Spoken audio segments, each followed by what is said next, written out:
Bapak Halo, Ibu salam, yang salam. dikasih oleh Tuhan, hari ini kita punya judul adalah iri hati yang menajiskan hidupmu. Bapak Ibu, firman Tuhan itu memberikan catatan bahwa hal tentang kerajaan Allah, tentang keselamatan, itu bukan soal makanan atau minuman, tetapi soal kebenaran di dalam Roh Kudus, damai sejahtera dan sukacita kita di dalam Roh Kudus. Bukan makanan, bukan minuman. Nah, Bapak Ibu, itu kata rasulnya, yaitu Paulus. Apa yang dikatakan oleh Tuhan Yesus kepada saudara dan saya? Mari kita baca lebih dulu dari Markus pasal 7 ayat 15 sampai dengan 23. Markus pasal 7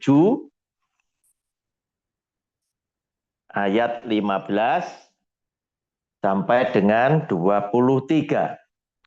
Apapun dari luar yang masuk ke dalam seseorang tidak dapat menajiskannya. Tetapi apa yang keluar dari seseorang itulah yang menajiskannya. Barang siapa bertelinga untuk mendengar, hendaklah ia mendengar. Sesudah ia masuk ke sebuah rumah untuk menyingkir dari orang banyak, murid-muridnya bertanya kepadanya tentang arti perumpamaan itu. Maka jawabnya, apakah kamu juga tidak dapat memahaminya? Tidak tahukah kamu bahwa segala sesuatu dari luar yang masuk ke dalam seseorang tidak dapat menajiskannya? Karena bukan masuk ke dalam hati, tetapi ke dalam perutnya lalu dibuang di jamban. Dengan demikian ia menyatakan semua makanan halal. Katanya lagi, apa yang keluar dari seseorang itulah yang menajiskannya. Sebab dari dalam, dari hati orang timbul segala pikiran jahat, percabulan, pencurian, pembunuhan, perjinan, keserakan, kejahatan, kelicikan, hawa nafsu, iri hati, hujat, kesombongan, kebebalan. Semua hal-hal jahat ini timbul dari dalam dan menajiskan orang. Nah, Bapak Ibu, jelas apa yang dikatakan oleh Tuhan Yesus, yang bisa menajiskan itu bukan makanan atau minuman. Sebab dia sampaikan semua makanan itu halal. Nggak ada yang bisa menajiskan Anda dan saya. Tetapi hati-hati, yang bisa membuat seseorang itu jadi najis, jadi tidak benar, jadi mengecewakan hati Tuhan, mendukakan hati Tuhan, justru segala sesuatu yang dari dalam, yaitu yang bersumber dari pikiran kita, yang nanti akan keluar lewat segala sesuatu perbuatan, itulah yang menajiskannya. Hari ini kita hanya akan membahas tentang salah satu yang bisa menajiskan hidup kita adalah iri hati. Bapak Ibu, iri hati ini tidak main-main, ya, tidak main-main. Bahayanya, bahayanya sangat luar biasa. Dan oleh karena iri hati, seringkali apa? Orang akan tidak memandang lagi siapa kamu. Walaupun kamu adalah saudara sekandungku, kalau iri hati itu sudah menjangkiti, merasuki seseorang, maka iri hati ini akan menjadi sebuah kejahatan yang paling jahat. Kita lihat lebih dulu bagaimana kasusnya pembunuhan yang pertama yang tertulis di dalam kitab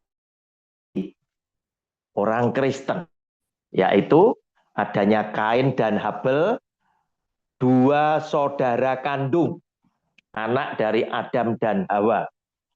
Kita baca Kejadian pasal 4 ayat 1 sampai dengan 7. Kita lihat Kejadian pasal 4 ayat 1 sampai dengan ayat 7.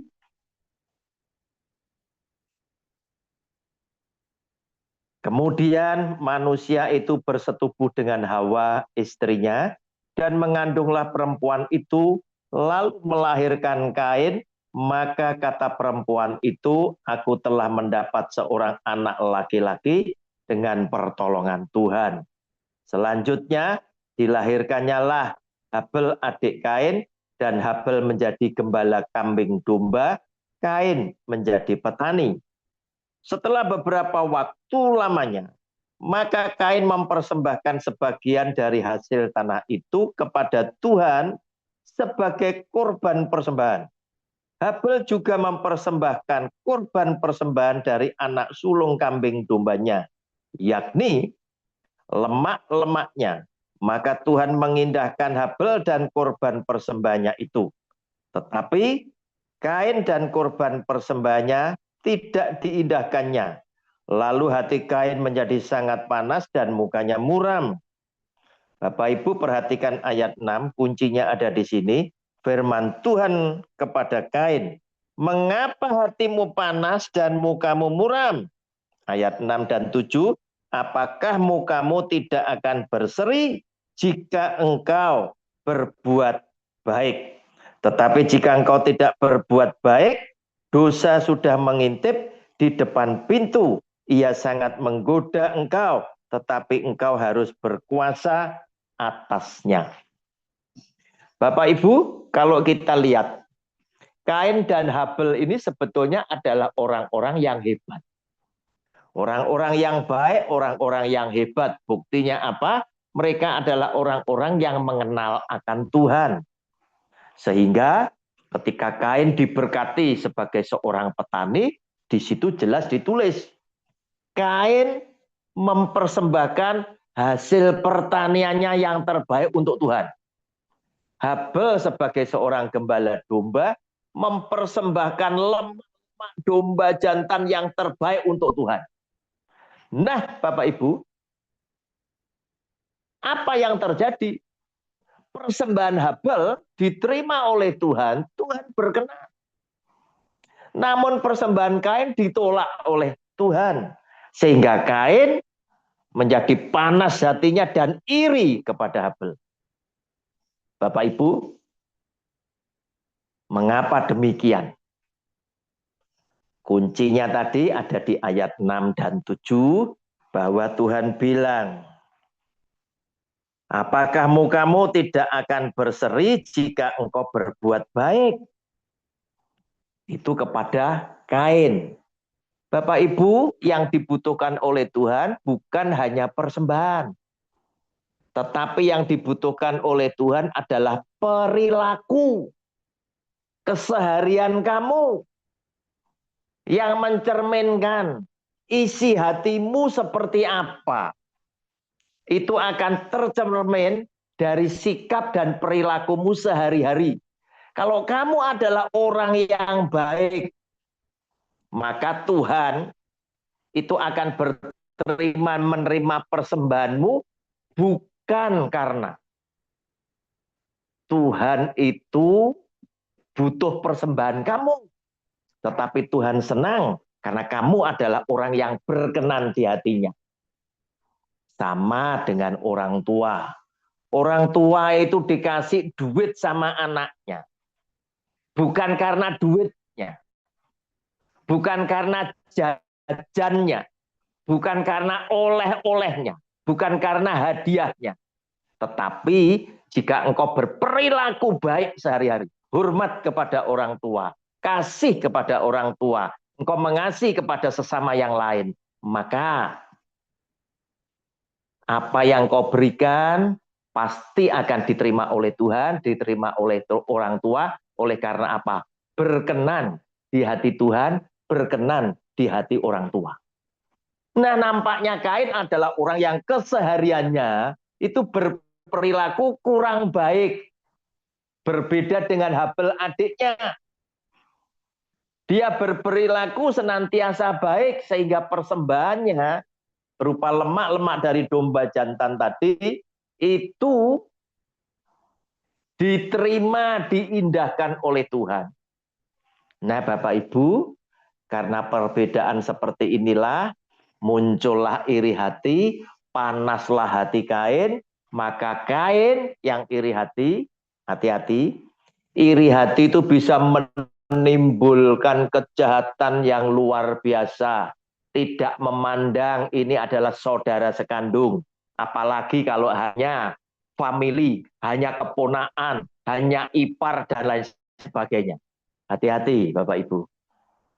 Maka yang terjadi adalah Kain tega membunuh Habel sebagai adik kandungnya. Nah Bapak Ibu, kita lihat kasus yang lain. Apakah benar iri hati ini sangat berbahaya? Oleh karena itu, iri hati ini bisa menajiskan hidup setiap orang. Kita lihat ada kasus Yusuf. Israel atau Yakub punya anak laki-laki 12 orang. Salah satunya adalah yang bernama Yusuf, yang paling ganteng, paling tampan, dan sangat dicintai oleh Yakub. Didandani seperti seorang pangeran. Diperlakukan, dimanjakan lebih daripada anak yang lain. Recording in progress. Nah, Bapak Ibu, apa yang terjadi? Apa yang terjadi? Yang terjadi adalah 10 daripada saudara-saudaranya tidak suka dengan Yusuf. Yang suka cuma Benyamin, karena Benyamin sekandung dengan Yusuf. Nah, kita baca dari Kisah Rasul pasal yang ke-7, ayat 9 sampai dengan 10. Kisah Rasul pasal 7, ayat 9 dan 10. Karena iri hati, bapak-bapak leluhur kita menjual Yusuf ke tanah Mesir. Tetapi Allah menyertai dia dan melepaskannya dari segala penindasan serta menganugerahkan kepadanya kasih karunia dan hikmat ketika ia menghadap Firaun Raja Mesir.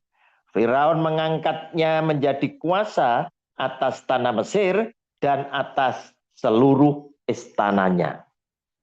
Bapak Ibu, karena apa? Karena iri hati bapak-bapak leluhur kita yang 10 tadi.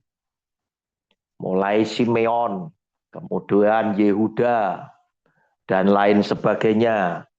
Itu kemudian menjual Yusuf. Padahal mereka punya keinginan melenyapkan Yusuf.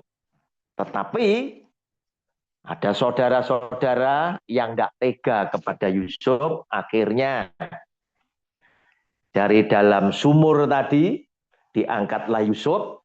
Kemudian mereka menjual dan Yusuf dibeli oleh orang Ismail, ya, orang Ismail dibawa ke Mesir. Nah, Bapak Ibu lihat apa yang terjadi. Mereka sudah tidak punya belas kasihan lagi kepada Yusuf yang masih saudara daripada mereka. Walaupun beda ibu, bapaknya sama. Tetapi mereka sudah tidak memikirkan hubungan persaudaraan lagi. Oleh karena iri hati telah menjadikan hati mereka itu membenci Yusuf. Tujuannya cuma satu, supaya mereka tidak melihat Yusuf lagi. Nah, Bapak Ibu, demikian pula dengan seorang raja yang namanya Saul. Harusnya Saul bersyukur kepada Tuhan oleh karena Daud telah berhasil menang atas Goliat. Harusnya Saul semakin mencintai, semakin mengasihi Daud. Karena Daud menjadi pahlawan yang luar biasa di tengah-tengah bangsa Israel. Menang atas Goliat. Apalagi Daud telah menjadi menantu daripada Saul. Sehingga dengan demikian Saul bisa berpikir, besok jika dia waktunya turun tahta, dia punya banyak orang-orang kuat yang ada di sekeliling Saul. Harusnya pikiran positifnya kan ke sana. Namun apa yang terjadi? Ternyata iri hati itu berbahaya sekali. Dan munculnya iri hati itu berasal dari pengakuan masyarakat. Yang ketika Saul dan Daud pulang daripada perang, mereka mendapatkan kemenangan yang besar, disambut oleh rakyatnya, disambut oleh perempuan-perempuan cantik yang menari-nari, dan mereka berkata, memberikan pujian, memberikan pengakuan. Saul mengalahkan musuh ribu-ribu, jumlah yang sudah sangat banyak. Tetapi Daud mengalahkan musuh berlaksa-laksa. Artinya Daud mengalahkan lebih banyak daripada yang bisa diperbuat Saul. Nah, pengakuan yang berbeda inilah yang menjadikan Saul iri hati terhadap Daud. Saul menjadi tidak senang. Saul menjadi nggak suka. Maka sejak hari itu pikiran negatif Saul mulai meracuni hatinya dan dia ingin melenyapkan Daud karena pikir Saul, jangan-jangan rakyat yang sudah mengakui kehebatan Daud akan mencintai Daud dan menggulingkan Saul. Padahal Daud bukanlah orang yang seperti itu. Daud sangat hormat, sangat respek kepada Saul. Apalagi Daud sangat bersahabat dengan yang namanya Yonatan, anak daripada Saul. Jauh dari niat busuk, Daud akan menggulingkan Saul. Tetapi pikiran jahat daripada Saul itulah yang meracuni hingga dia ingin membunuh Daud oleh karena dipicu oleh iri hati karena Saul mendengar sendiri pengakuan rakyat, perempuan-perempuan yang menyambut mereka ketika mereka pulang ke negerinya setelah memenangkan peperangan. Nah, Bapak Ibu, yang terakhir, semua orang telah disuap oleh para tokoh agama, oleh ahli Taurat, orang-orang Farisi, sehingga mereka, para pengikut ahli Taurat dan orang Farisi tadi, berteriak dengan suara yang nyaring, bilang, salibkan dia, salibkan dia, salibkan dia. Nah, Bapak Ibu, Tuhan Yesus juga korban dari sebuah iri hati dari tokoh-tokoh agama, pemuka-pemuka agama, ahli Taurat dan orang Farisi yang sebelum Tuhan Yesus mengajarkan tentang hukumnya, tentang kasih, dan kebenaran akan firman-Nya, tokoh-tokoh agama, ahli Taurat dan orang Farisi ini menjadi tokoh sentral daripada masyarakat, seakan-akan mereka adalah orang-orang yang paling suci, paling benar, tempat di mana mereka, rakyat, bertanya.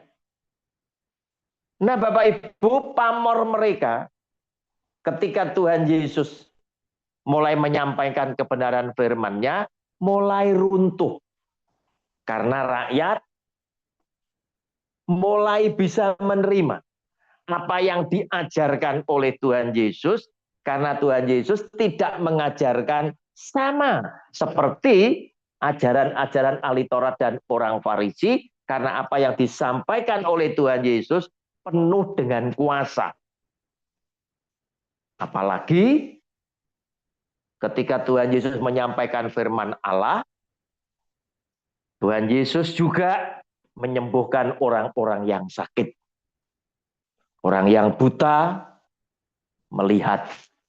Orang yang lumpuh berjalan. Orang yang sakit kusta ditahirkan. Orang yang berdosa diampuni dosanya. Yang bisu berbicara. Yang tuli mendengar. Yang mati dibangkitkan.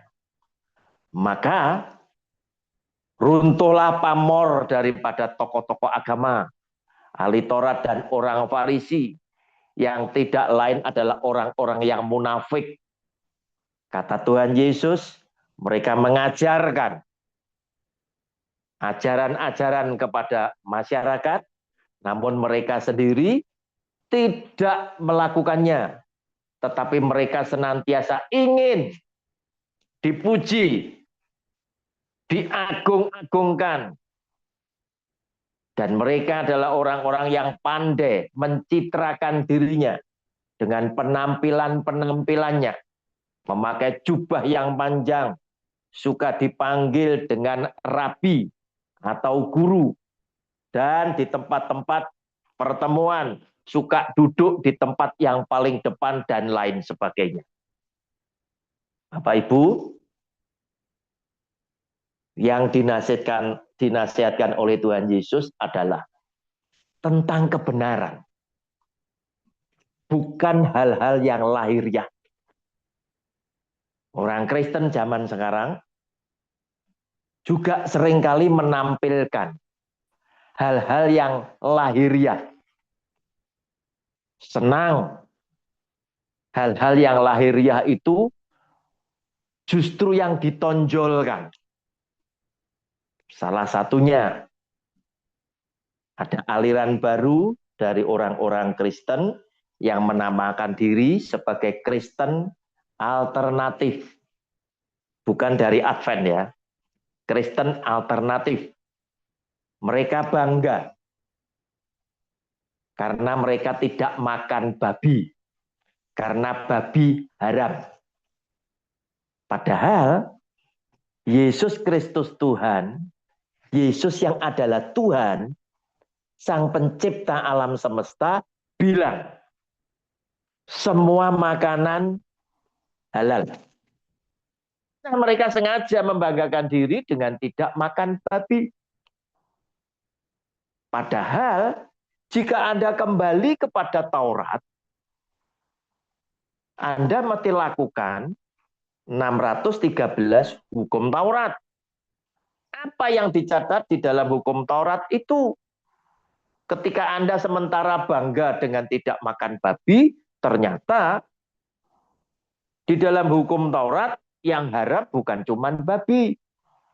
Ditulis di dalam hukum Taurat, semua binatang yang ada di air, baik di sungai maupun di laut, yang tidak bersisik dan tidak bersirip, itu haram. Nah, apa kira-kira? Ikan lele haram. Ikan belut haram. Udang haram. Kepiting haram.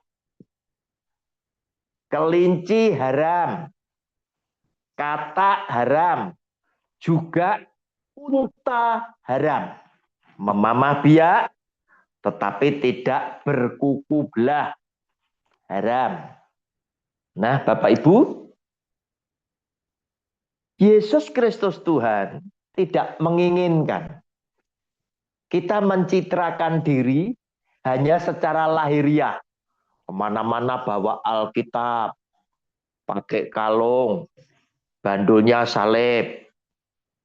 Terus kemudian kalau ngomong selalu bicara tentang firman Tuhan.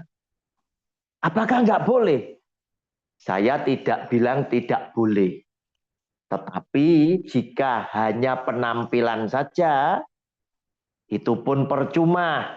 Sebab yang ditekankan oleh Tuhan Yesus adalah perilaku kebenaran dalam keseharian Anda dan saya hidup. Mengapa? Karena lewat perilaku itulah Tuhan akan tahu, masyarakat bisa menilai engkau orang benar atau bukan. Justru di dalam tema kita hari ini, seperti sabda Kristus, dia bersabda, apa yang dari luar, yang masuk ke dalam tubuh tidak ada yang menajiskan. Tetapi apa yang berasal dari dalam, dari pikiran, dari hati, yang keluar dalam bentuk perbuatan, salah satunya adalah iri hati, itulah yang akan menajiskan hidup seseorang. Oleh karena itu, Bapak Ibu, hati-hati jika Anda punya iri hati, segeralah bertobat, karena iri hati akan menjadikan Anda tidak berkenan di hati Tuhan. Demikian yang saya bisa paparkan. Tuhan Yesus sudah memberkati kita semuanya. Amin. Saya kembalikan Baik, terima kepada kasih. host. Terima kasih. Pastor Roni luar biasa. Kita sudah diingatkan oleh firman Tuhan untuk kita tidak iri hati. Karena iri hati itu sangat berbahaya dan contoh-contoh dalam Alkitab tadi sudah diperlihatkan oleh Pak Roni, yang mana Kain dan Habel, begitu juga Yusuf dan saudara-saudaranya, begitu juga Daud dan Saul, dan terlebih lagi Tuhan Yesus dan ahli-ahli Taurat. Oleh karena itu, marilah kita mau jaga hati kita dengan segala kewaspadaan, karena di situ terpancar kehidupan. Baik, saya Amin. tidak memperpanjang, tapi saya persilakan yang mau bertanya atau ada yang mau kasih tanggapan, silakan. Gunakan kesempatan sebaik-baiknya. Silakan Yoram, satu pertanyaan, langsung ke pertanyaan. Oke, saya bangga banget Pak Roni Iya. Putus-putus suaranya jadi Yoram. kenapa itu makanan haram ya? Aku, Iya. maaf. Suaranya putus-putus ya. Saya mana? Jelas? Jelas. Oke, Jelas. mohon Iya. maaf. Oke. Itu makanan haram dan memang benar makanan itu berbahaya. Yes, memang. Tadi tahun 2010 aku juga pernah makan rendang babi, tapi itu yang mengakibatkan saya mabuk-mabukan. Tapi boleh saya bertanya sedikit, bagaimana cara kita menjauhkan diri dari penyakit iri hati kepada orang lain? Amin. Terima kasih, Tuhan Yesus memberkati. Amin. Ya. Pertanyaan yang baik sekali dari Yoram. Bagaimana caranya kita menjauhkan diri dari iri hati terhadap orang lain? Nah, Bapak Ibu, ini hal yang paling penting sebetulnya. Kenapa? Karena kita seringkali melihat mungkin orang lain itu lebih sukses dari kita.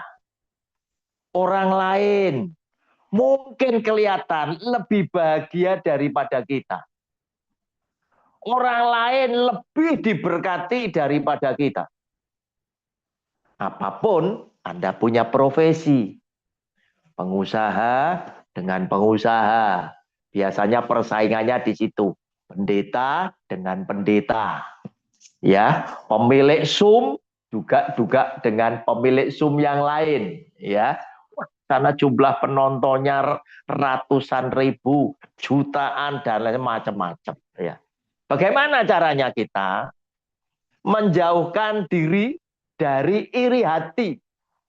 Yang pertama, kita percaya Tuhan memberkati kita dengan berkat yang terbaik. Ya, orang lain boleh lebih banyak, enggak apa-apa. Saya diberkati, saya tetap bersyukur dengan berkat yang Tuhan berikan. Bahwa ini adalah yang terbaik untuk saya. Jangan pernah sepelekan berkat Tuhan walaupun kecil, walaupun sedikit. Ambil pelajarannya daripada Esau yang sudah diberkati oleh Tuhan dengan hak kesulungan, namun kemudian dia tukarkan dengan semangkok sup kacang merah masakan Yakub. Esau dengan ringannya menukarkan hak kesulungan ini kepada Yakub sehingga Tuhan merasa disepelekan, dihinakan. Apa yang diberikan oleh Tuhan kepada Esau itu adalah yang terbaik. Sehingga ada catatan di dalam Alkitab. Aku mengasihi Yakub, tetapi aku membenci Esau. Nah, Bapak Ibu, hati-hati ya. Kita mesti mensyukuri berkat yang dari Tuhan, apapun dan seberapapun. Dan kemudian kita tetap harus yakini bahwa Tuhan adalah Bapa yang sangat baik terhadap kita. Mungkin kalau kita diberkati sebanyak orang itu, belum tentu kita bisa mempertanggungjawabkan. Belum tentu kita masih tetap dekat dengan Tuhan. Belum tentu juga kita bisa menjadi berkat dari Tuhan untuk orang lain.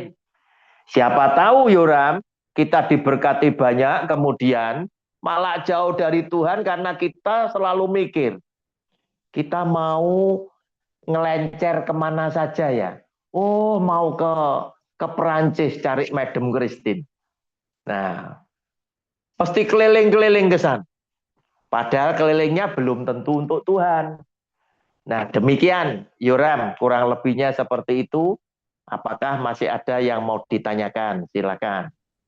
Baik, terima kasih Pastor Roni. Jadi marilah kita mau bersyukur dengan apa yang kita miliki.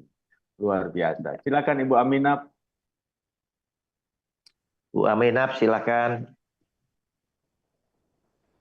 Baik, terima kasih Pak David Richard. Terima kasih Pak Roni untuk sharing firman. Yang saya mau tanyakan Pak, apakah iri hati sama dengan kepahitan atau iri hati menimbulkan kepahitan? Itu aja Pak, terima kasih. Terima kasih. Iri hati tidak sama dengan kepahitan, tetapi iri hati bisa menimbulkan kepahitan. Contohnya tadi, ketika Kain tahu bahwa persembahan Habil diterima oleh Allah, maka panaslah hati Kain. Nah, ini kepahitan. Tetapi iri hati tidak sama dengan kepahitan. Namun, yang namanya iri hati itu bisa menimbulkan kepahitan. Kalau dilanjutkan lagi, bisa menimbulkan dendam. Kalau dilanjutkan lagi, bisa menimbulkan pembunuhan. Maka mereka berkata, salibkan dia, enyahkan dia. Demikian Bu Aminah. Baik, terima kasih Pastor Roni. Udah jelas ya Ibu Aminah ya. Jadi iri hati menimbulkan kepahitan. Silakan Ibu Nurida Pane. Bu Nurida, silakan. Ya, shalom semuanya. Madam Christine, shalom. Shalom. Terima kasih Pak, Bu, pemaparannya sudah sangat luar biasa ya. Saya mau tanya gini Pak, ada misalnya nih si A, terus dia mampu sebenarnya, tapi pelitnya minta ampun. Nah, terus kadang-kadang di dalam hati gini, Pak, ya ampun Tuhan, berkatnya ke aku biar aku kasih, jangan ke dia pelit banget, nggak mau berbagi gitu loh Pak. Apakah itu termasuk iri hati Pak? Makasih dan berkati. Iya. Jadi ada A ya. Ada A, ini kaya ya, kaya tapi pelit Pertanyaan ya. saya udah dijawab Ya. belum Pak? Makasih. Terima kasih. Jadi si A ini kaya, namun kata Bu Nurida ini pelit banget. Sehingga ketika ada orang-orang yang membutuhkan atau pekerjaan Tuhan memerlukan, si A ini tidak pernah nyumbang. Nah, Bu Nurida ini berdoa, Tuhan, daripada berkatnya ke sana kan mending berkatnya ke sini, kan begitu. Daripada kasih si A, lebih baik kasih saya. Tuhan, nanti saya yang nyalurkan. Pertanyaannya, apakah ini iri hati? Nah, Bapak Ibu, sebetulnya yang namanya iri hati atau apapun yang ada di dalam kehidupan manusia, itu semuanya berasal daripada Tuhan. Nah, mungkin ketika saya bilang seperti ini, Anda yang mendengar pernyataan saya sempat kaget. Loh, masa Pak Roni, iri hati ini kan jelek, kok itu berasal dari Tuhan? Nah, sekarang saya tunjukkan. Iri hati yang positif itu membuat Anda akan maju. Anda ngelihat ini, orang itu kok bisa maju ya? Kemudian Anda mulai mempelajari, bagaimana caranya saya bisa maju seperti dia? Atau saya ngelihat, loh, anaknya ibu itu kok pandai, kok pinter-pinter, les di mana ya? Belajar di mana ya? Saya kepengen juga anak saya bisa seperti anaknya dia. Ini bentuk iri hati yang positif. Bentuk iri hati yang positif. Sama seperti para olahragawan. Mereka bersaing. Bagaimana saya bisa menjadi juara? Hari ini saya tidak juara, tapi saya kepengen tahun depan atau tahun depan lagi, saya harus juara. Ini iri hati yang positif. Namun harus dengan sesuatu yang baik. Olahragawan, dengan olahraga kita meningkatkan sportivitas, katanya kan begitu. Nah, Tuhan tidak lupa orang yang hidup dalam pimpinan roh, ya, buah-buah roh. Bapak Ibu bisa baca. Yang terakhir itu adalah penguasaan diri. Ya, jadi kalau kita bisa menguasai, kita pasti akan manfaatkan dalam bentuk iri hati yang positif. Sama seperti tekadnya Bu Nurida Pane ini sebetulnya adalah iri hati yang positif. Tuhan, seandainya aku engkau berkati kaya, aku akan. Nah, ini tadi. Bagus, ya, bagus. Itu adalah sesuatu iri hati, tapi dalam bentuk yang positif. Karena ingin sekali. Kalau seandainya aku diberkati, seperti orang itu, aku akan pergunakan berkat ini menjadi berkat banyak orang untuk kemuliaan nama Tuhan. Oke, demikian Bu Nurida. Oke, baik. Terima kasih Pak. Pak, saya Pak lagi ya. Ya. Nanti Ibu Heni nanti. Ya. Kami persilakan dulu Pak Edi Budianto, setelah Pak Edi nanti Pak PKL, habis PKL, Fediola, habis itu Pak Alfonso, baru Ibu Heni. Kami persilakan Pak Edi. Ya, terima kasih Pak Silakan Pak Edi. Terima kasih Pak Roni, salam kenal, saya Pak Edi. Iya, Pak Edi, salam kenal. Ya, Terima kasih pemaparannya Pak mengenai iri ya, hati. ya. Yang saya mau tanya begini Pak, iri hati itu sebenarnya hal yang normal ya Pak ya, kalau menurut saya. Kenapa? Ya, Karena kita baca di firman Tuhan aja di Asaf, Mazmur 73, Asaf, 73 ya. dia itu Asaf, dia tuh iri kepada orang yang jahat itu, yang orang-orang fasik. yang kenapa? Karena dia bandingkan orang jahat tuh senang-senang, gemuk-gemuk, Happy-happy ya. ketemuan. Tapi kita orang yang Gemuk-gemuk. udah berjuang keras di jalan Tuhan susah terus gitu Pak, Iya, sakit. betul. Nah itu kan timbul cemburu ya Pak. Iri itu sama dengan cemburu kalau menurut saya sih ya. Di Asaf kan Betul. disebut Iya, cemburu. Aku iya, anggap cemburu. Nah iya. kira-kira untuk menyeimbangkan ini bagaimana ya Pak Roni ya? Karena itu wajar sih sebenarnya. Iya, Tapi supaya seimbang iya. kita tidak negatif bagaimana kira-kira Pak? Itu aja Pak Roni saya mau tanya itu. Oke. Terima kasih. Terima kasih Pak Edi. Di Ya, Mazmur 73 ya, itu yang bermazmur itu namanya Asaf. Ya, ya. Asaf itu menyaksikan, waduh Tuhan, kalau aku melihat orang-orang fasik, waduh aku ini cemburu, aku ini iri hati. Karena mereka jalani hidup ini kok happy-happy, gemuk-gemuk, tidak mengalami penderitaan di dalam kehidupan ini. Sedangkan kita yang ngikuti Tuhan ini sengsara, tidak lebih beruntung daripada mereka. Nah, pertanyaannya Pak Edi, gimana?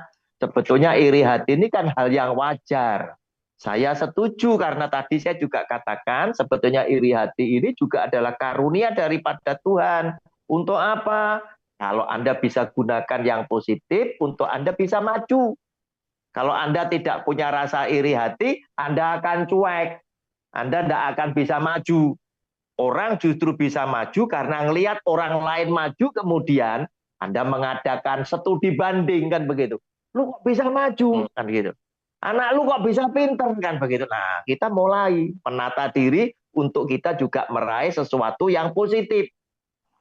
Nah, gimana caranya? Yang pertama adalah tetap ada penguasaan diri, bahwa iri hati yang ada di dalam hati kita harus kita jalankan pada hal-hal yang positif saja, bukan iri hati yang sifatnya negatif tadi, cemburu terus kemudian membabi buta, ya, orang merasa berhasil kita tidak suka, kita ngerusak, ya, anti kemapanan, itu iri hati yang tidak sehat. Tetapi kita mau menghargai, wah kamu hebat ya, aku kepengen lah, aku bisa seperti itu, aku belajar dari kamu dan lain sebagainya. Nah, Bapak Ibu, yang pertama kita mesti mengadakan penguasaan diri. Yang kemudian yang kedua, ya, kita diajar oleh firman Allah, jangan iri hati kepada orang-orang fasik. Jangan kamu kumpul duduk bersama-sama dengan kelompok pencemooh, orang-orang jahat itu tadi. Ya, ketika Asaf ngomong seperti itu, ternyata di bacaan akhir diketahui bahwa ternyata hari-harinya orang fasik ini tadi itu menuju kepada kebinasaan. Dia boleh happy-happy di dunia ini, mungkin dengan kekuasaannya, ya, dengan relasinya, dengan kesempatannya, ya. Kalau kita lihat barusan ini kan banyak mega korupsi di Indonesia, ya, mega korupsi di Indonesia. Kadang kita jadi mikir, aduh, mereka cari uang itu kok mudah banget, dapatkan triliun itu kok mudah banget. Sedangkan kita dapetin 1 juta, 10 juta, miliatan itu tidak pernah kelihatan, kan begitu. Mereka kok seperti itu. Nah, terkadang bisa saja muncul iri hati, mereka kok mudah dan lain sebagainya. Namun Tuhan menasihatkan, tuh lihat ujungnya, akhirnya ending dari hidup mereka itu menuju kepada kebinasaan. Tetapi saya tetap yakin, ya tetap yakin, sesama pengusaha bersaing dengan pengusaha, sesama pendeta bersaing dengan sesama pendeta, sesama koruptor bersaing dengan sesama koruptor. Nah, koruptor yang satu ini ditangkap, mungkin saja itu juga ada koruptor lain yang iri hati. Kalau bisa aku duduk di sana, mungkin aku bisa dapat lebih banyak. Nah, ini yang negatif. Tetapi kembali kepada firman Tuhan, yaitu kalau saya melakukan sesuatu yang tidak berkenan di hati Tuhan, jelas buat saya ini ada sebuah kerugian yang besar, Pak Edi. Kenapa? Karena hidup di dunia itu waktunya itu pendek dan terbatas. Yesus Tuhan bersabda, apa gunanya seseorang memiliki dunia dengan segenap isinya? Bukan cuma 1.000 triliun, bukan cuma 5.000 triliun, tetapi dunia dengan segenap isinya jika jiwanya binasa. Nah, kemudian apa kesimpulannya?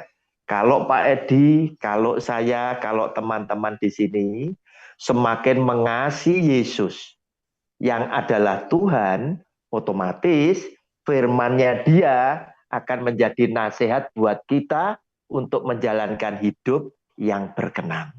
Demikian Pak Edi. Ya, terima kasih Pak Roni.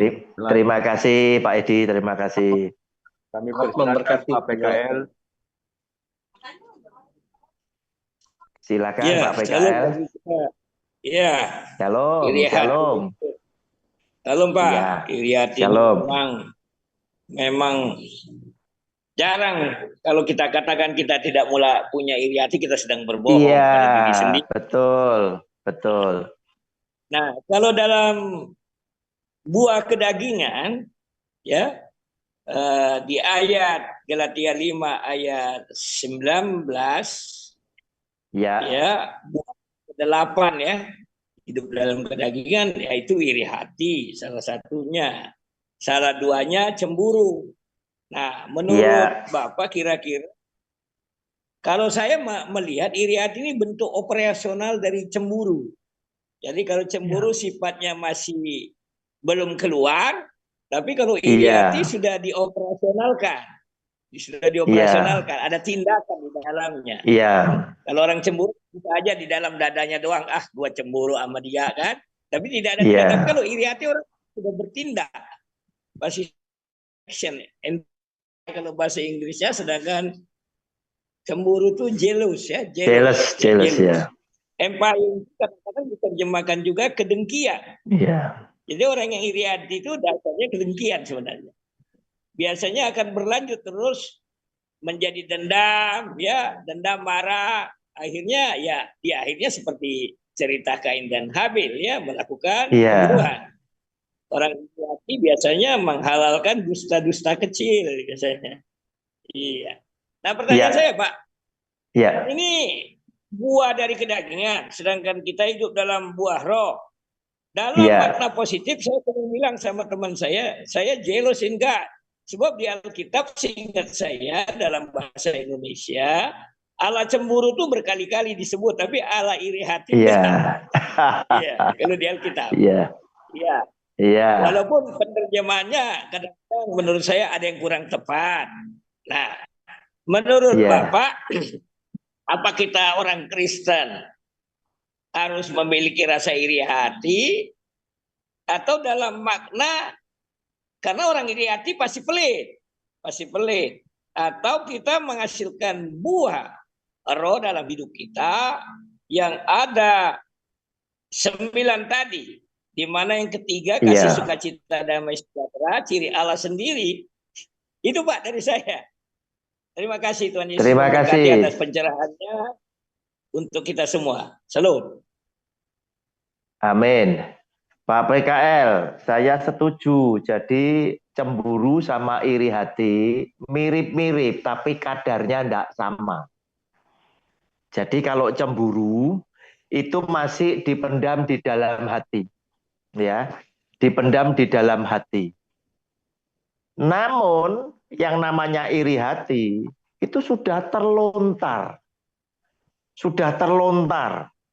Sehingga orang bisa tahu, banyak orang bisa tahu bahwa orang ini iri hati, tidak suka dengan seseorang. Karena apa? Orang yang sudah iri hati seringkali sudah tidak bisa kontrol dirinya. Berbeda dengan yang namanya cemburu. Jadi apa itu namanya, lebih berbahaya iri hati. Namun cemburu yang dibiarkan, ya, tidak segera dipadamkan, itu bukan tidak mungkin, itu bisa meningkatkan kadar menjadi iri hati yang membahayakan. Salah satunya, misalkan orang itu pertama kali itu hanya cemburu karena dengan pasangan seseorang yang lain. Nah, yang cemburu ini tadi kalau tidak segera diselesaikan, itu bisa menimbulkan hal-hal yang berbahaya juga. Bukan cuma yang namanya iri hati saja yang berbahaya, tetapi cemburu pun itu bisa berbahaya. Ya, sedangkan Tuhan tidak pernah ditulis tadi bahwa Tuhan pernah iri hati. Dia ditulis, aku adalah Allah yang cemburu, yang akan membalaskan kesalahan Bapak kepada anak-anaknya, keturunan ketiga, bahkan yang keempat. Nah, ini tadi. Ya. Cemburunya Tuhan ini tadi karena apa? Jelas Tuhan diperlakukan ya tidak seperti yang Dia kehendaki. Contoh, jelas Dia yang membawa keluar bangsa Israel dari Mesir. Kemudian Harun buat patung anak lembu emas, kemudian dipuji-puji dan orang Israel bersaksi, inilah Allah kami yang telah membawa kami keluar dari Mesirnya, Tuhan pasti, kan begitu. Nah, namun kecemburuan Tuhan itu masih dalam batas kontrol kasihnya yang luar biasa.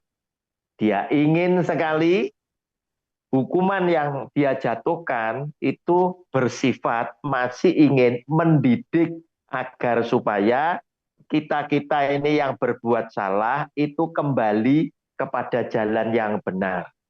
Tetapi yang namanya iri hati itu sudah tidak ada unsur yang mendidik, sudah tidak ada. Tetapi kalau cemburu itu masih mungkin bisa diselesaikan. Misal pasangan yang tadi sedang cemburu, dia bisa selesaikan dengan bertanya dengan pasangannya sendiri. Kenapa kamu kok melakukan hal demikian, aku kok cemburu dan lain sebagainya. Contoh yang paling gampang, kamu handphone kok kamu kasih password sehingga aku kesannya seperti ada rahasia dan lain sebagainya. Hati-hati Bapak Ibu dengan pasangan hidup kita ini, handphone dan lain sebagainya itu berbahaya sekali. Terkadang bisa menimbulkan kecemburuan. Anda taruh handphone biasa di tempat di mana saja, Anda tinggal tidak apa-apa tanpa ada passwordnya. Kemudian pasangan hidup Anda mungkin pakai password ya. Terus kemudian terkadang Anda melihat pasangan hidup kita itu mainnya handphone dengan teman-temannya mau reuni dan lain sebagainya, kelihatannya asik dan lain sebagainya. Itu bisa menimbulkan hal-hal yang menimbulkan kecemburuan. Tetapi cemburu harus segera diselesaikan agar supaya apa? Tidak menjadi lebih parah. Demikian Pak PKL, terima kasih. Baik. Sama-sama Pak. Terima kasih Pak PKL, Pak Roni. Ini ada pertanyaan dari Pediola melalui chatting, Pak Roni.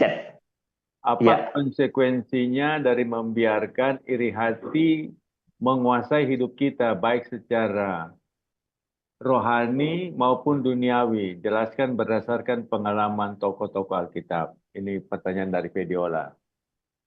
Iya, tadi sudah saya jelaskan. Konsekuensinya apa? Konsekuensinya bisa macam-macam. Yang pasti kebencian itu muncul, iri hati itu muncul. Kemudian Yusuf ini asalnya mau dibunuh kan, mau dilenyapkan. Tetapi kemudian Simeon dan Yehuda itu yang mencegah, kan begitu. Jangan, ini ada darah kita juga, apa untungnya, lebih baik dijual, kan begitu ya. Nah, ini adalah salah satu ya untuk menyelamatkan Yusuf sebetulnya dari tindakan iri hati yang semakin ngawur.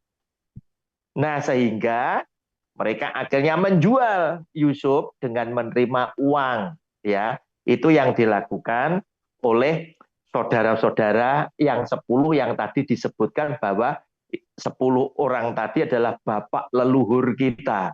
Oleh karena iri hati, akhirnya Yusuf dijual dan dibeli oleh orang Ismail. Demikian pula, ya, demikian pula. Apa iri hati? Dia bisa membunuh Saul, berusaha melenyapkan Daud. Dan tokoh-tokoh agama ingin membunuh Tuhan Yesus. Konsekuensinya apa? Kalau iri hati tadi sudah kemudian pada puncaknya, di situ dikatakan dosa sudah mengintip kamu, hati-hati. Kalau kamu tidak bisa menguasai, kamu akan jatuh di dalam dosa. Akibatnya apa? Orang yang berdosa dengan iri hati, yang melakukan pembunuhan dan lain sebagainya, pasti mereka tidak berkenan di hati Tuhan. Bacaan kita tadi pada ayat 23 cukup jelas. Itu menjadikan kita tidak berkenan di hati Tuhan. Markus pasal 15 pasal 7 ayatnya ke-15 ke-20 15 sampai 23 tadi. Saya bacakan ayat yang ke-23. Semua hal-hal jahat ini timbul dari dalam dan menajiskan orang. Nah, kalau orang ini dianggap oleh Tuhan najis, ya mereka pasti harus tahu bahwa mereka adalah orang-orang yang tidak layak masuk ke dalam kerajaan Allah. Demikian Pak David, terima kasih. Baik, terima kasih Pak Roni. Ini lanjut Pak Alfonso, tapi kalau Pak Alfonso, kelihatannya tadi Pak Roni juga udah jelaskan, tapi baik saya bacakan. Apakah kita boleh cemburu tapi bukan iri hati? Apa bedanya cemburu dengan iri hati?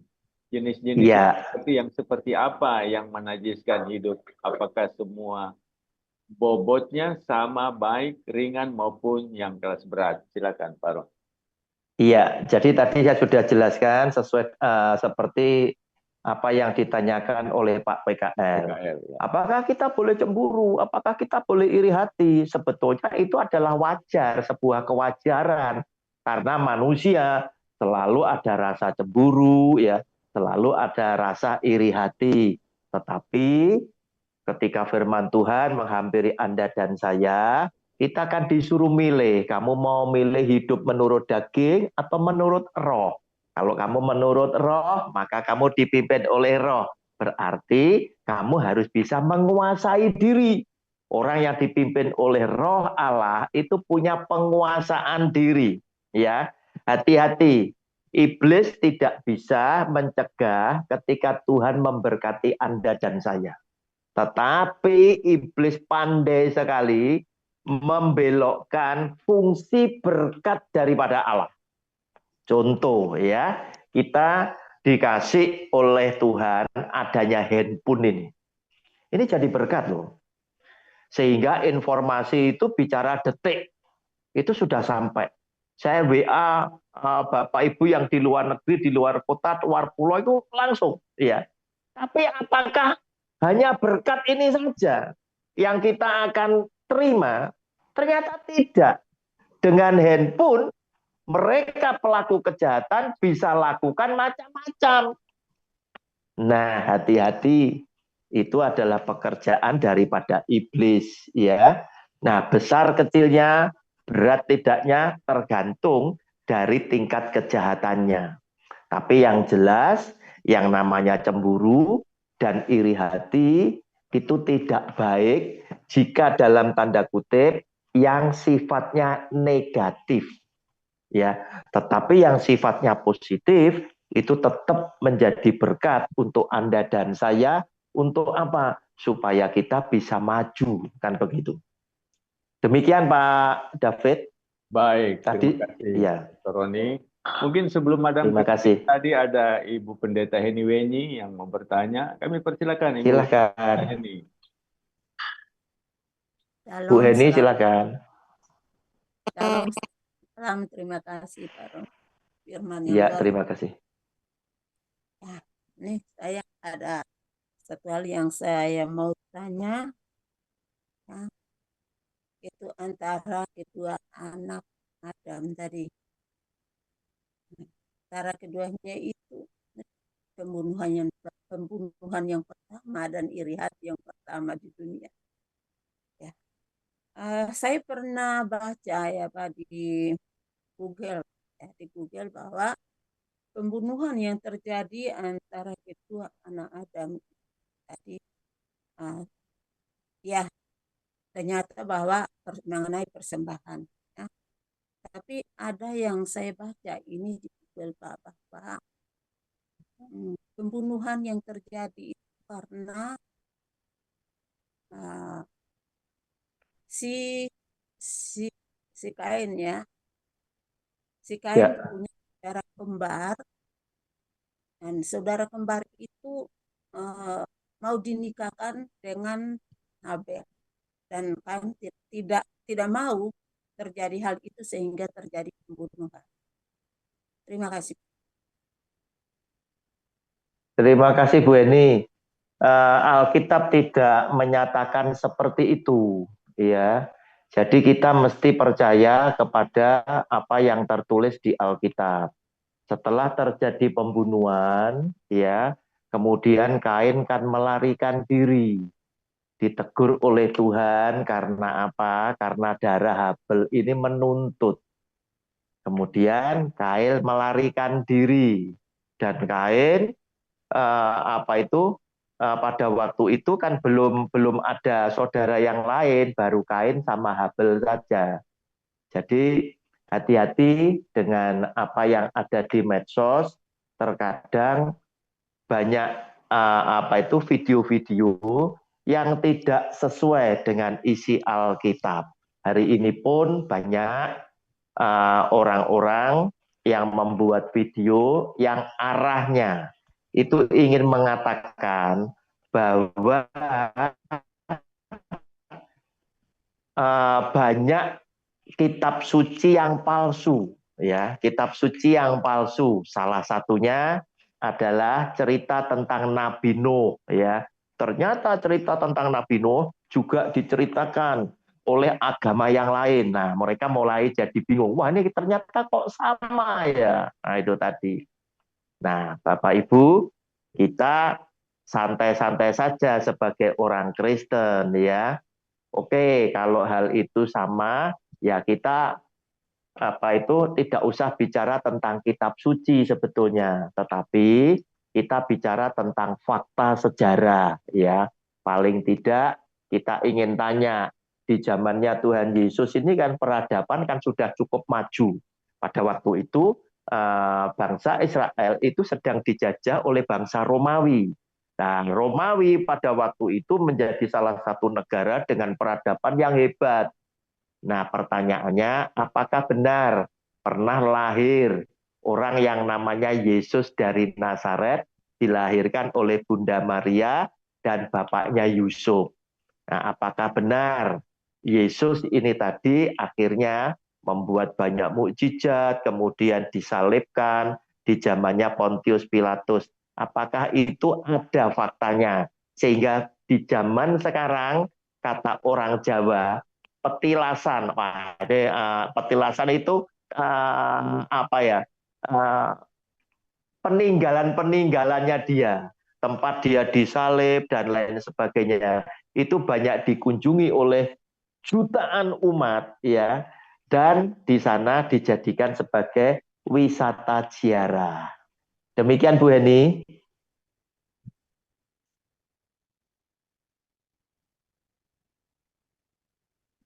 Bu Heni. Terima kasih Pak Roni. Silakan Madam. Terima kasih, terima kasih. Shalom, shalom, shalom aleihim. Terima kasih Pak Roni, makasih Pak David untuk kesempatan ini. Saya mulai shalom. dari jawaban-jawaban Bapak tadi, ya, salah satunya bahwa Saya kaget juga mendengar kalau ada iri hati yang positif. Karena Galatia 5 ayat 19 jelas berkata perbuatan daging. Salah satunya adalah iri hati. So untuk saya mungkin itu bukan iri hati yang positif. Sama dengan kalau marah. Kan Tuhan bilang jangan marah. Ya, jangan cepat marah, jangan marah. Orang kadang-kala kalau marah bilang, kan ini marah rohani. Apakah pernyataan-pernyataan seperti itu memang benar, Pak? Terus kalau saya ke anak-anak dan kepada diri saya sendiri, saya kalau lihat orang berhasil, memang saya bilang, kalau dia bisa kenapa saya nggak bisa? Jadi saya berusaha. Demikian pula anak-anak saya. Mereka ada yang mau jadi astronot, ada yang mau jadi dokter. Saya bilang, kalau mereka bisa, kamu pasti bisa.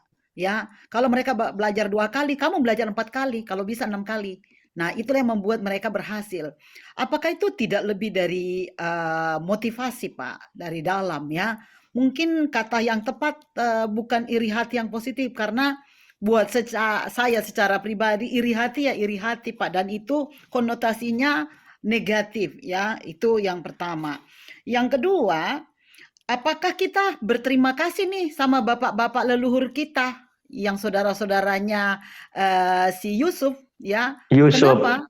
Ya, saudara-saudara Yusuf yang 10 orang itu, Pak Ruben, Yehuda dan lain sebagainya. Simeon Simeon. Apakah kita harus berterima kasih sama mereka? Karena kan berkat mereka rencana Allah yang luar biasa terhadap Yusuf itu boleh terwujud. Kalau mereka nggak buang, itu mungkin lain cerita gitu loh, Pak. Jadi kalau saya ada orang yang iri hati kepada saya, Pak, ada orang yang cemburu luar biasa kepada saya, tapi saya melihat bahwa apa yang saya lakukan itu benar, saya itu terima kasih loh kepada mereka. Thank you. Kamu udah sakit hati, udah cemburu, udah iri hati kepada saya. Itu membuat saya sebagai salah satu cara saya mengintrospeksi diri. Apakah yang saya lakukan itu benar atau enggak? Kalau benar, saya jalan terus, move on, jalan terus. Tapi kalau itu salah, saya memperbaiki diri, ya karena cermin saya selalu adalah kepada orang lain. Nah, Bapak, saya ini sekarang ini, terutama saat-saat ini, baru aja kehilangan banyak teman. Bukan hanya teman, sahabat, Pak. Ya, diakibatkan karena mereka iri hati, cemburu kepada saya. Apa yang harus saya buat? Apakah saya harus mengurangi talenta saya? Apakah saya harus bilang kepada para pemimpin-pemimpin yang memilih saya atau government yang ada di sini tuh memilih saya untuk satu kedudukan-kedudukan penting yang ada di kota kami saat ini. Ya, baru-baru ini saya dipilih jadi sekretaris utama, saya baru dipilih jadi panitia konferensi internasional, saya baru dipilih untuk dikirim ke PBB dan lain sebagainya, Pak. So, apakah saya harus mendinai semua yang saya terima? Padahal itu saya nggak pernah mengajukan diri. Mereka yang milih, ya. Tapi saya harus kehilangan teman-teman. Cuman anak saya yang kecil ini si Gendis bilang begini, Mami jangan mundur dari pelayanan atau apa yang Mami harus buat untuk mereka. Toh Mami bukan Mami yang mengajukan diri. Mereka yang pilih Mami. Jadi mereka melihat kualitas yang ada dalam diri Mami. Jadi anak saya menyarankan jangan mundur ya. Tapi saya harus kehilangan banyak sahabat, teman yang sudah lama ya dengan saya. Cuman dia ingatkan lagi, Pak, satu hal. Mam, kalau yang berbahagia, kalau Mami berhasil, itulah teman yang benar. Dan itu sangat sedikit orang yang berbahagia ketika kita ada di puncak sukses ya. Tapi itulah teman yang benar. Itulah sahabat yang sejati. Kalau dia cemburu dan meninggalkan kita, berarti itu bukan teman, itu hanya sekedar orang yang ketemu di dalam hidup kita. Apakah kata-kata penghiburan ini sesuai dengan Alkitab atau tidak, Pak? Terima kasih, Tuhan berkati. Silakan Pak. Terima kasih. Oke, saya setuju apa yang dikatakan oleh Madam Christine tadi tentang iri hati yang positif tadi ya. Silahkan mau diganti dengan istilah apa, saya hanya memudahkan saja ya. Saya hanya tadi memudahkan dengan istilah ini adalah apa itu iri hati yang positif ya. Artinya apa? Nah, saya kasih contoh. Tapi saya tidak punya istilah yang paling tepat itu harusnya dikasih apa. Tapi yang jelas iri hati, cemburu itu selalu ada di dalam hati setiap orang, itu selalu ada. Selalu ada. Hanya saja tidak semua orang itu bisa ada penguasaan diri. Ketika kita ngelihat, oh anakmu ini kok pinter-pinter ya sekolahnya, les di mana. Nah, ini sebetulnya ada rasa apa? Aku kepingin anakku bisa seperti itu. Nah, mau dikasih istilah apa? Itu yang paling tepat. Sehingga saya mengistilahkan ini tadi. Kalau Anda bisa menguasai diri, Anda itu tadi adalah apa itu namanya? Ini saya kasih dengan istilah dengan iri hati yang positif ya. Sama seperti seorang olahragawan, namun lewat olahraga ini kita meningkatkan sportivitas. Nah, hal-hal yang seperti itu. Karena ada penguasaan diri yang ada di dalamnya. Sehingga keinginan kita itu tidak sampai disalahartikan. Nah, kemudian yang berikutnya tentang Madam Christine ya. Wah, gimana saya sekarang ini sudah apa itu karena biasanya orang yang diirikan, yang dicemburukan itu karena apa sih? Karena keberhasilannya ya, karena kesuksesannya. Jujur aja, manusia yang ada di dunia itu banyak yang jahat. Mereka suka ngelihat orang lain susah itu mereka bahagia. Tetapi kalau ada orang kemudian berhasil, itu banyak orang-orang yang kurang suka. Ada yang cemburu, ada yang iri hati, dan lain sebagainya. Kemudian yang sengaja menjauh. Pertanyaannya, enaknya bagaimana? Ya, apakah saya harus mengurangi kesuksesan saya? Mengurangi peran saya ketika saya ditunjuk, kemudian saya dipilih, yang akhirnya dengan saya ini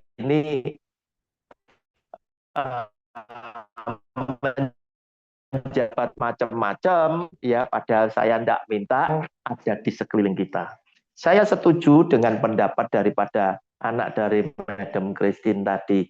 Kalau mereka adalah sahabat, mereka itu merasa kesuksesan Madam itu juga kesuksesan mereka. Sama seperti ketika anak-anak saya itu pada waktu masih SD itu, anak saya 3 laki-laki itu, kalau ada salah satu saudaranya, kakaknya dipanggil karena juara, yang 2 ikut loncat-loncat. Yang 2 ikut loncat-loncat, seakan-akan mereka ikut sebagai pemenang. Nah, ini anak kecil yang apa itu tidak punya pikiran aneh-aneh. Nah, oleh karena itu saya ingin tetap sarankan sepanjang apa yang Madam Christine lakukan itu untuk memuliakan Tuhan, untuk apa itu namanya menjadi berkat bagi banyak orang. Ngapain tidak maju terus? Maju saja terus ya. Kenapa? Itu adalah cara-cara iblis itu mencegah untuk Anda tidak bisa jadi alat Allah begitu loh. Tujuannya hanya seperti itu. Biarin mereka, karena kalau mereka adalah sahabat, mereka akan larut bersama kesuksesan Anda karena mereka akan menganggap kesuksesan Madam Christine juga kesuksesan mereka. Demikian Madam. Thank you, Terima thank you kasih. banget. Ya, makasih. Baik, terima kasih Pastor Roni. Oke, Ya. silakan yang lain masih ada kesempatan. Pak, silakan Pak Yulia. Silakan Bapak. Yulia Rosai. Silakan Baik, Pak. dari hasil yang saya tangkap di sini bahwa iri hati itu ternyata tidak semua menajiskan. Ya, karena ada istilah tadi iri hati yang positif atau iri hati yang bertujuan baik. Jadi yang saya tanya di sini, adakah kira-kira ciri-ciri iri hati yang menajiskan hidup kita ini? Demikian, terima kasih.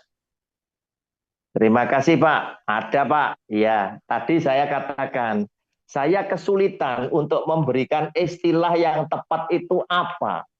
Tetapi keterangan saya dengan memberikan istilah iri hati yang positif ini, harapan saya itu memudahkan kita itu menangkap. Karena itu saya beri contoh. Loh, anakmu ini kok pinter banget. Nah, itu tadi. Sebagai seorang mama, saya kepengen anak saya juga sepinter anak teman saya ini tadi. Nah, ini namanya iri hati tapi positif. Maksud saya seperti itu. Nah, sekarang yang dimaksud oleh Tuhan Yesus iri hati di dalam bacaan Markus pasal 7 ayat 15 sampai 23, pasti ini yang menajiskan, berarti ini yang negatif. Contohnya seperti apa? Adalah iri hati yang menimbulkan seseorang itu berbuat, itu melanggar firman Allah, bahkan sampai muncul niat untuk membunuh, itu iri hati. Salah satu contohnya ya, seringkali pengusaha itu terkadang kalau sudah iri hati, timbul kebencian, itu kepingin sekali. Kalau bisa bisnismu, aku habisi. Nah, hal-hal seperti itu. Termasuk hari ini yang ada di medsos, persaingan gereja di Surabaya, masuk di medsos itu viral ya. Pengennya salah satu gereja itu didepak oleh pendeta yang lebih kuat supaya mereka tidak ada pada mall yang sama. Demikian Pak, terima kasih. Baik, terima kasih Pak Yuliaro. Sudah jelas ya Pak Pendeta. Kami persilakan. Apa masih ada lagi? Bunda Sim, tanya. Silakan Bunda Sim. Mungkin ada titipan dari Yabes.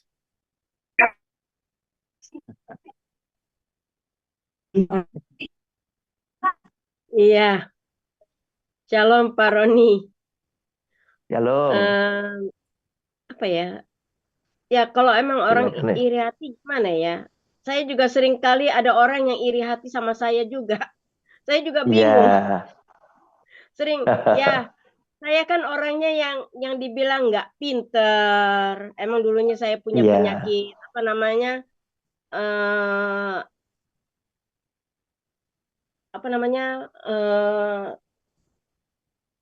Yang mati sebelah lah, flam gitu ya.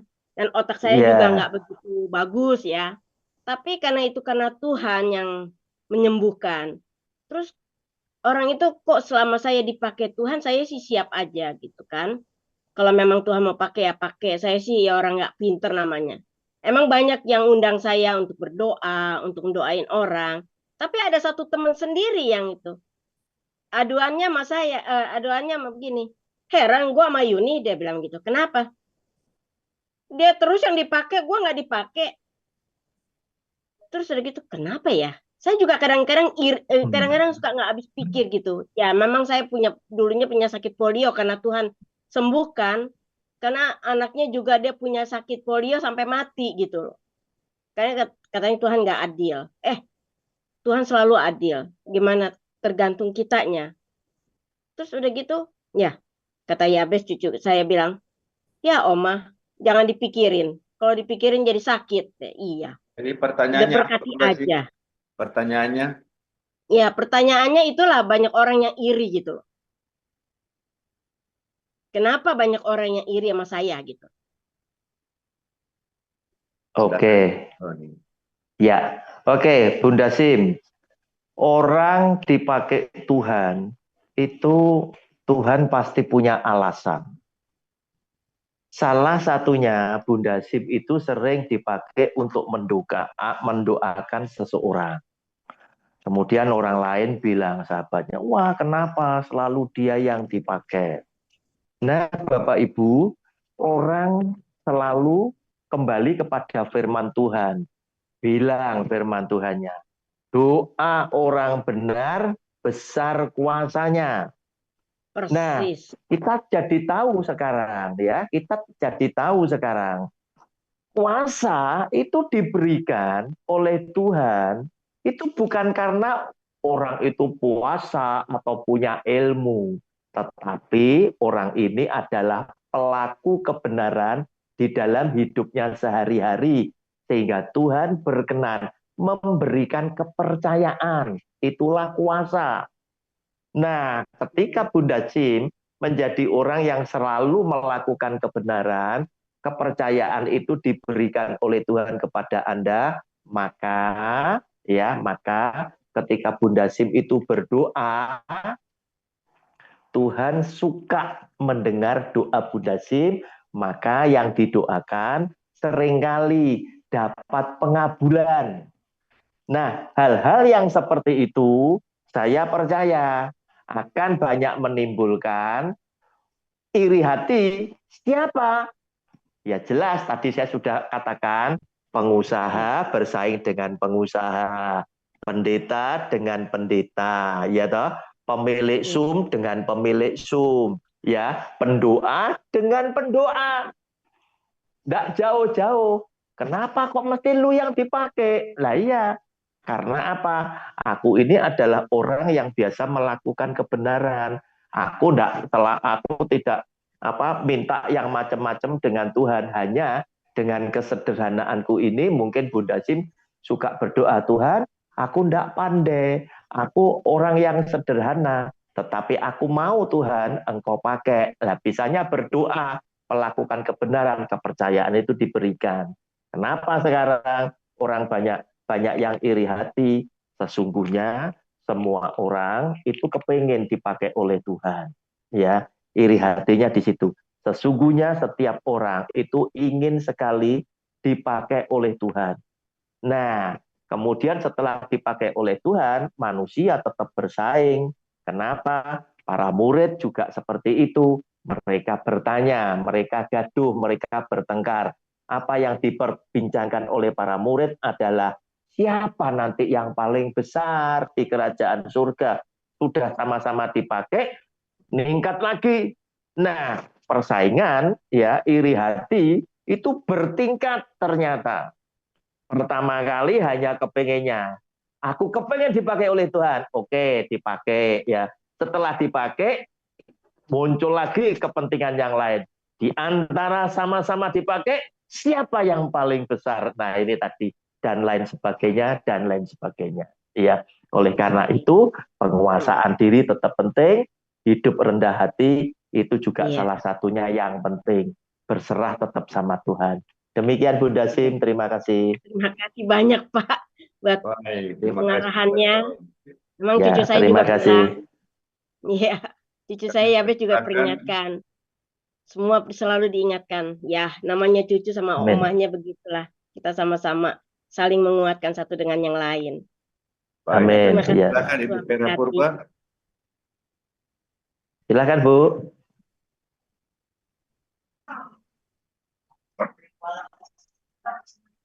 Terima kasih buat waktu yang diberikan. Ya, Topik yang sangat menarik ya, iri hati. Saya mau tanya nih Pak, ketika ada di sekitar kehidupan kita itu orang yang selalu iri dengan kita, tindakan yang selalu saya ambil dengan menjaga jarak dari orang tersebut, apakah tindakan ini salah atau bagaimana Pak? Cara kita untuk kita tidak terlalu saya bilang kalau orang sudah iri hati ke kita kan menimbulkan kejahatan itu. Nah, daripada kita sakit hati kan, kalau saya pribadi saya akan jaga jarak. Atau adakah trik-trik lain Pak yang kita pakai ketika ada orang yang iri hati dengan kita Pak? Terima kasih. Terima kasih. Banyak orang demi untuk tidak menimbulkan perselisihan, kemudian mereka ini ngambil keputusan wah kalau demikian mending aku jaga jarak. Ini pendapat umum ya. Wah, daripada selalu berselisih, daripada macam-macam, mending saya jaga jarak. Pertanyaan saya, jika Anda adalah orang yang punya kasih, jaga jarak itu adalah bukan sesuatu yang benar. Kasih itu adalah tidak berselisih, namun punya hubungan yang intensif. Tidak jaga jarak. Ya, nah, orang-orang lebih senang ya tidak berselisih tapi jaga jarak. Harusnya kita ini selalu berhubungan ya, tetapi tidak berselisih, itu yang namanya kasih. Saran saya ibu bersikap seperti biasa saja. Tidak perlu ibu jaga jarak, sebab orang yang iri hati ya. Ketika ibu jaga jarak, yang iri hati itu merasa kok, loh sekarang kok dianya kok jadi jauh sama saya. Kalau ada apa-apa dulu cerita, sekarang kok enggak cerita. Nah, apa saja. Ya, lebih baik ibu bersikap seperti yang dulu. Nganggap seakan-akan kejahatan mereka itu bukan apa-apa. Anda anggap sepi saja. Waktu Anda dapat tugas, Anda mau kemana, pelayanan kemana, seperti biasa kalau Anda cerita, Anda tetap lakukan seperti yang dulu, tetap dikasih cerita dan lain sebagainya. Demikian Bu, terima kasih. Berarti saya bersikap seperti biasa ya Pak, tidak maksudnya iya, saya jaga jarak itu bukan karena kita tidak mau mengasihi dia, enggak, tapi tindakan saya dengan menjaga jarak itu ya daripada dia semakin iri kan. Iya, tapi biasa kan ibu biasanya cerita, terus kemudian dengan jaga jarak Anda enggak cerita. Akhirnya dia dengar dari teman yang lain, dia berkesimpulan, waduh sekarang ya lihat ya, dia kalau ada apa-apa dia tidak mau kasih tahu aku macam-macam. Kan tetap seperti itu. Tidak usah mengubah kebiasaan. Oke Pak, ya. Terima kasih banyak Pak. Terima kasih. Ya.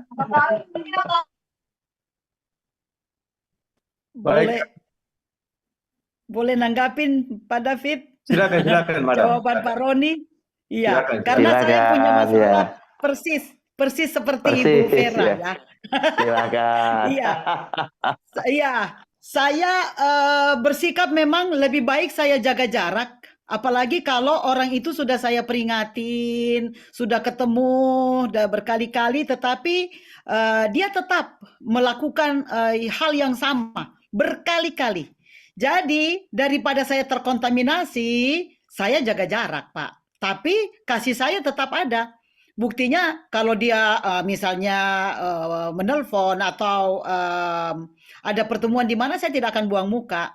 Tapi untuk menjaga hati saya juga supaya tidak terkontaminasi, saya harus jaga jarak, Pak. Karena sikapnya sudah keterlaluan. Orang kata mah kalau 1-2 kali ya bolehlah, tapi jangan sampai injak-injak kita, dan itu merusak, sangat merusak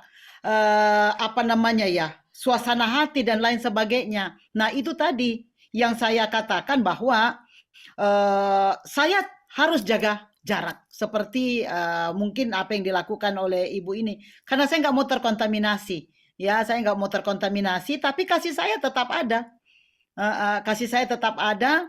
Kalau udah keterlaluan, ada yang di Timotius ya Pak ya, bahwa mereka melakukan ibadah tapi memungkiri kekuatannya, jauhi mereka itu. Nah, ini masalahnya yang berbuat itu rata-rata hamba-hamba Tuhan, Pak.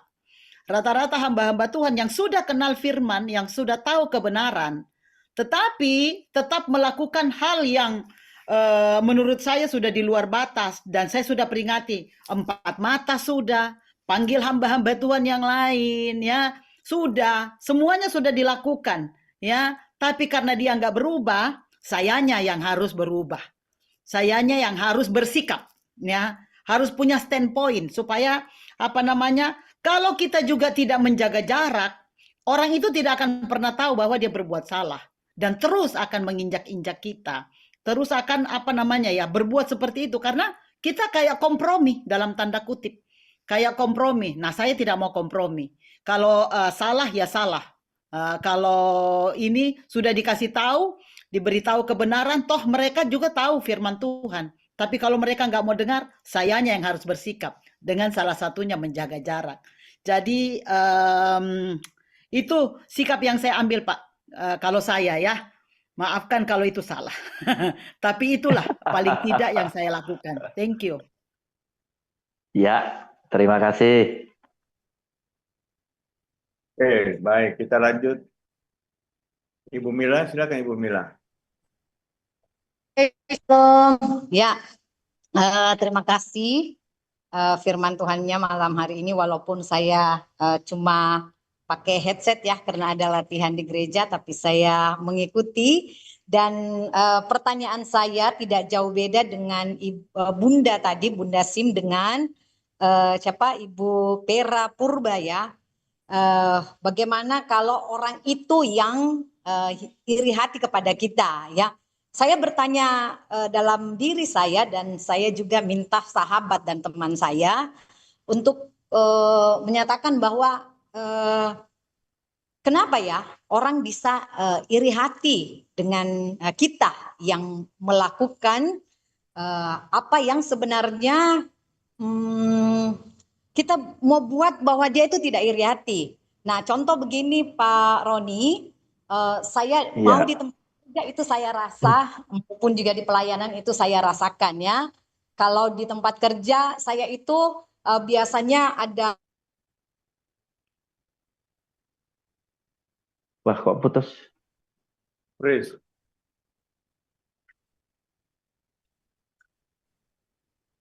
Nge-freeze ini, nge-freeze.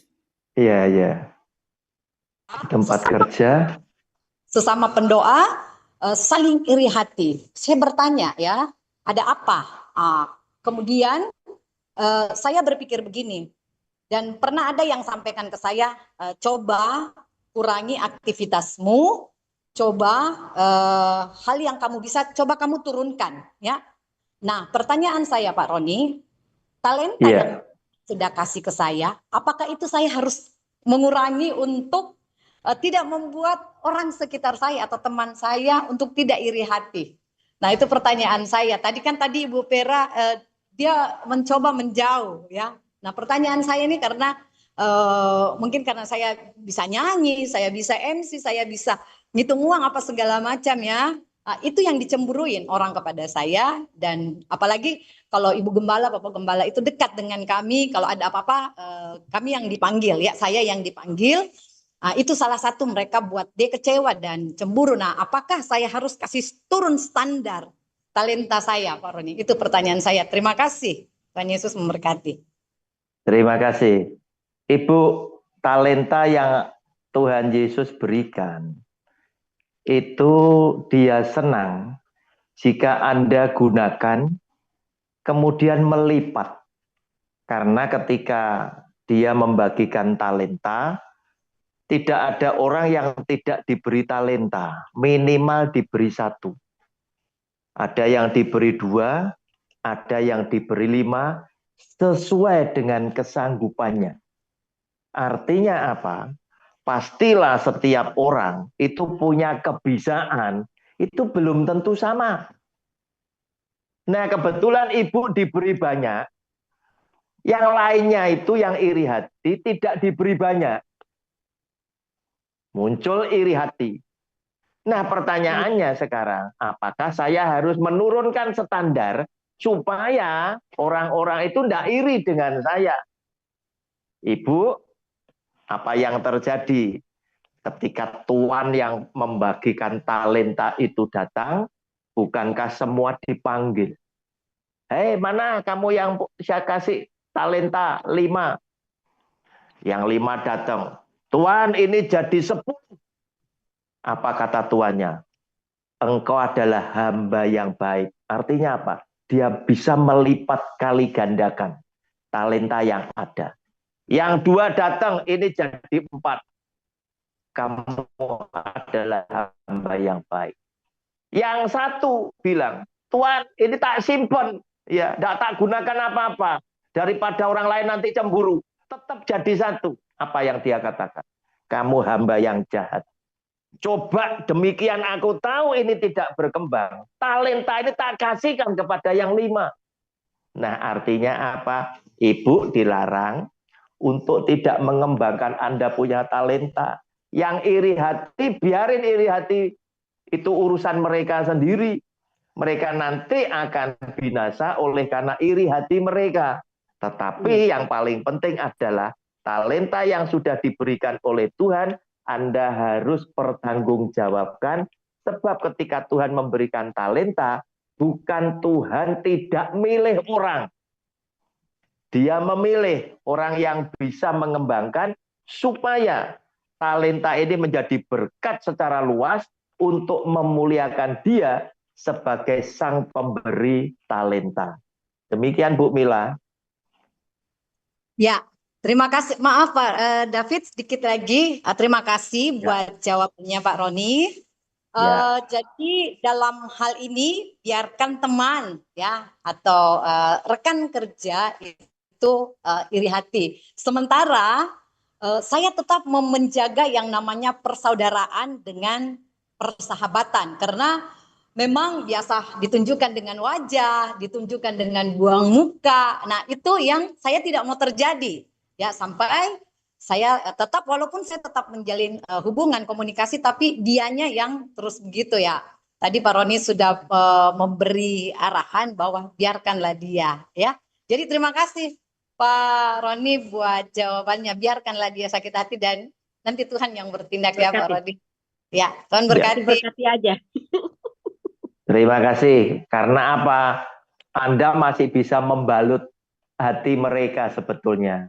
Misal, seandainya Bu Mila tahu, oh hari ulang tahun anak yang dicintai oleh dia tanggal sekian. Anda bisa juga kasih kado kepada anaknya. Nggak usah mamahnya, kan begitu.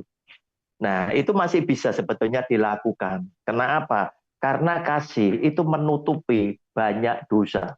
Amin, amin. Nah, oke. Ya. Oke, Bu Mila, silakan Pak David. Ya, jadi terus mendoakan dia Ibu Mila, pasti berubah itu. Iya. Oke, Amen. karena sudah waktu Ibu Messi, kami persilakan Ibu Messi. Saya menanggapi Pak tadi, boleh? Ya. Makasih Pak David. Dulu, Ibu Messi dulu, waktu. Ya. Makasih Pak Roni, maaf saya tutup kamera ya Pak. Oke, enggak apa-apa, ya. Terima kasih untuk penjelasannya, firman Tuhan yang luar biasa ya pada malam ini. Ya, saya pertanyaannya sama dengan hampir mirip dengan Ibu Mila. Ya. Nah, saya di gereja tuh dibilang saya ini mata-matanya Bapak Gembala dan Ibu Gembala. Ya. Jadi mereka itu tidak suka sama saya, apalagi waktu Tuhan percayakan saya ke Eropa, wah tambah panas mereka, Pak. Dan saya tenang aja Pak, karena saya tahu bukan saya kok yang dipilih, bukan saya yang memilih, tapi Tuhan yang memilih saya. Dan terus karena ada hal-hal yang saya dengar Pak, akhirnya saya ke Pak Gembala, saya katakan saya mau serahkan ketua WBI kepada orang lain. Karena barangkali mereka kepingin ya jadi ketua WBI, jadi saya mau serahkan gitu. Tapi Pak Gembala bilang, sama siapa kamu mau serahin? Saya lihat tidak ada yang bisa kok gitu. Tambah iri lagi mereka Pak. Nah bagaimana tindakan saya Pak? Ya sehingga saya sama Pak Gembala dan Ibu Gembala itu agak jauh Pak. Ya karena saya takut kalau dekat-dekat. Mereka bilang saya mata-matanya Pak. Ya karena apa-apa tuh Pak Gembala dan Ibu Gembala suka curhat ke saya Pak. Jadi bagaimana tindakan saya Pak? Hampir mirip dengan Ibu Mila. Tuhan Yesus memberkati. Amin. Ibu, Anda jangan menjauh dari Pak Gembala sama Bu Gembala. Orang yang cocok itu selalu dekat. Ya, yang namanya sahabat itu curhat. Sama seperti ketika Tuhan menyebut Abraham sebagai sahabatnya, dia mau menjungkir balikkan Sodom dan Gomora, Tuhan cari Abraham untuk curhat. Nah, ketika Anda diirikan karena Anda dituduh sebagai mata-mata karena kedekatan dengan Pak Gembala, dengan Bu Gembala, ya, itu tidak perlu Bu Messi harus menjauh. Tetapi yang paling penting adalah kata mata-mata itu kan negatif. Konotasinya negatif. Seakan-akan Anda ini tukang lapor hal yang buruk dari perilaku jemaat. Nah, asalkan itu tidak Anda lakukan, Anda tetap harus dekat dengan Pak Gembala dan Bu Gembala untuk membantu penggembalaan. Kalau Anda jauh, malah salah menurut saya. Apalagi tadi dikatakan sebagai ketua WBI Anda ingin memberikan jabatan ini kepada orang yang lain.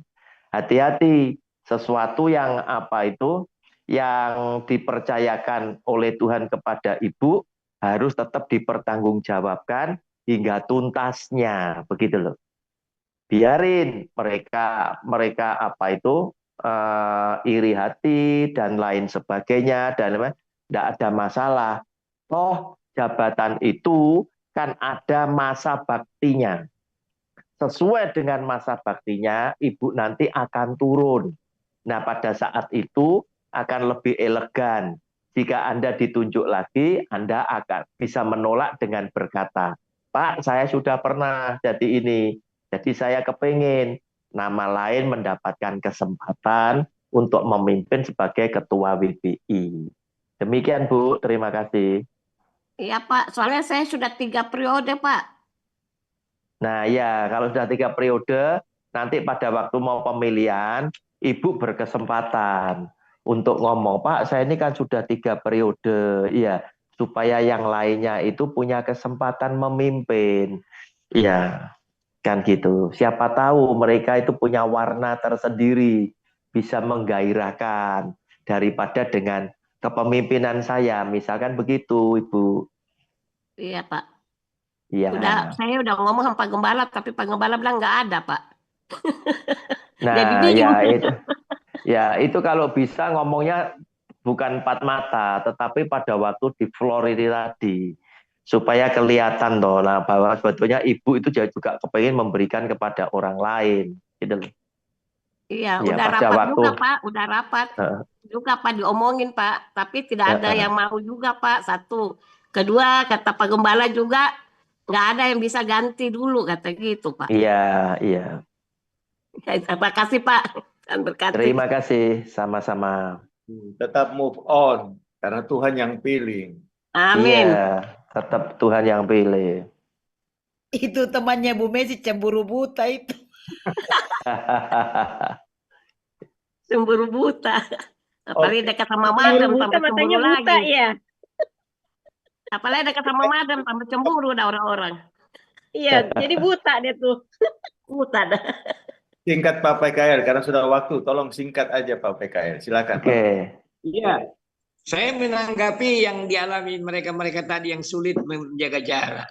Esensi dari Roma 12 ayat 21, Roma 12 ayat 21 itu kalahkan kejahatan dengan kebaikan, itu harusnya merupakan mindset kita. Sesulit apapun. Karena kasih kita harus yang dominan dalam bersikap, bertingkah laku. Saya sampai sekarang masih belajar bagaimana ya maksud surat Rasul Paulus itu kalahkan kejahatan dengan good things, ya, kebaikan. Nah, contohnya tadi ada momen tertentu, misalnya anak yang iri hati dendam sama saya ulang tahun, saya bawa oleh-oleh. Ya, nah, itu masih bisa. Ya, jadi kita bisa menjangkau mereka walaupun butuh waktu. Lalu kita juga berdoa secara khusus. Kalau saya sudah parah, saya akan berdoa berpuasa khusus untuk orang yang saya maksudkan tadi, seperti yang Ibu Christine. Saya akan berdoa berpuasa untuk dia. Ya. Dan saya minta Tuhan kasih kewibawaan surgawi dari saya, ya, sehingga dia merasakan kasih Tuhan melalui hidup saya. Itu aja dari saya, saran saya. Terima kasih, Tuhan Yesus memberkati. Terima kasih.